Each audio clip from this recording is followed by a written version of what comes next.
চিত্রনায়ক শাকিব খানের বিপরীতে কিছুদিন আগে তাণ্ডব সিনেমায় নায়িকা হয়েছিলেন সাবিলা নূর। সিনেমার বিভিন্ন প্রচারণামূলক ইভেন্টে সাবিলা নূরকে দেখে অনেকেই বিভিন্নভাবে সমালোচনা করেছিলেন। কারো মতে সাবিলা স্বতঃস্ফূর্ত ছিলেন না, অহংকারে নাকি তার পা মাটিতে পড়ছে না। কারো প্রশ্ন, একটি সিনেমা করে এরকম ভাব? কিন্তু সাবিলা নূর কেন চুপচাপ ছিলেন সেসব ইভেন্টে? প্রথমবারের মতো সেসব প্রশ্নের উত্তর দিয়েছেন তিনি মাছরাঙ্গা টেলিভিশনের জনপ্রিয় podcast show behind the fame with RRK পঞ্চম পর্বে। আসলেই কি সাবিলা অহংকারী? আপনার কি মনে হয়? কমেন্ট করে জানাতে পারেন আপনার মতামত।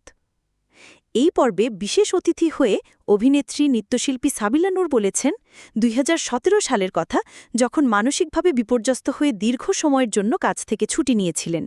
ফিরে এসে দ্বিগুণ উদ্যমে পড়াশোনা করে ভালো ফল করেছিলেন। সাবিলা নূর পডকাস্ট শোতে জানিয়েছেন শাকিব খানের সঙ্গে ক্যামেরার বাইরে কাজ করার কিছু চমকপ্রদ তথ্য। গেল বইমেলায় সাবিলা নূরের লেখা একটি ছোট গল্পের বই ভালোবাসা অতঃপর প্রকাশিত হয়েছিল।